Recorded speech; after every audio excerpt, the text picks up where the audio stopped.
Welcome to another religious education 5-minute recap video. We are on the exam board Eduqas, we are on the paper Applied Catholic Theology, and we're exploring the life and death unit. Today's session is going to look at Catholic beliefs about the resurrection, and hopefully you'll be able to explain those beliefs about the resurrection too.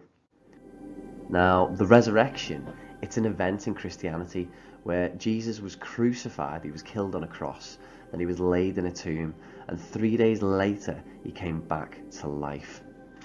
It's perhaps one of the most iconic pieces of religious imagery, this idea that a man was executed and then defying death, 3 days later he was able to come back to life.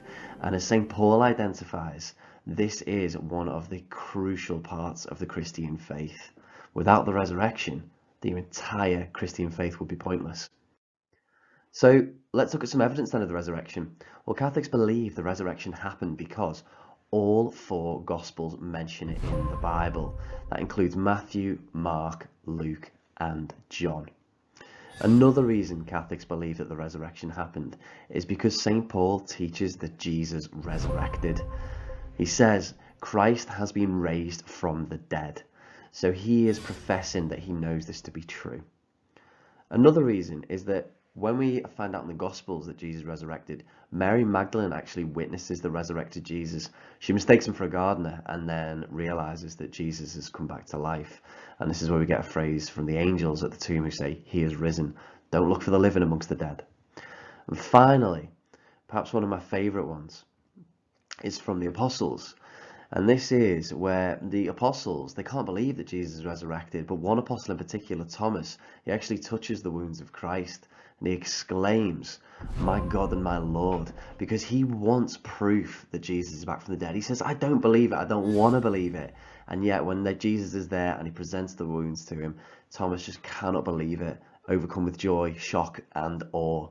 So looking at this, you've got 4 reasons about why Catholics believe in the resurrection, but also you could use these as arguments about why there is a resurrection or even why there is life after death.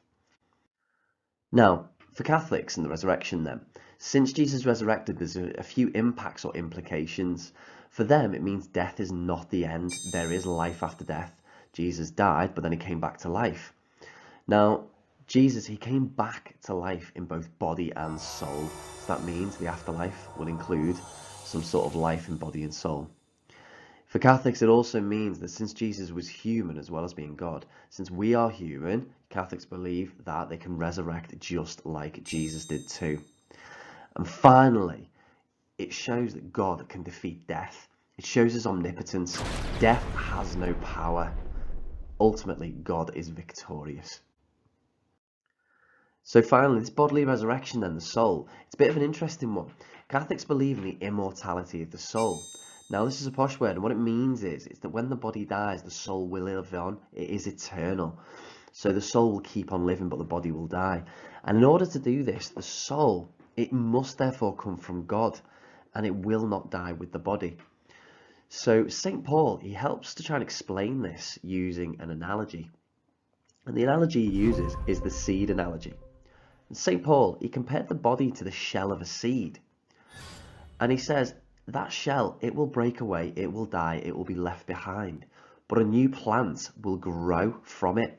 And this is exactly like our body. Our body will die, but our new spiritual body, the soul, will live on after the death of the body. So all of this stemmed from the resurrection of Jesus and this idea of the implications of what it means for Catholics today. So, have a little look down the checklist here, see if you can explain Catholic beliefs about the resurrection. I'd go through each of these keywords, try and write a sentence for each. If you can do that, then you've been successful today. If you find it a little bit tough, maybe go back through the video, pause it, keep playing it, have a look around, and then give it another go. If you want to push yourself that little bit further, there are some B-style questions on the board. Again, plan these out, give them a go, but whatever happens, best of luck, and thank you so much for listening. Bye-bye.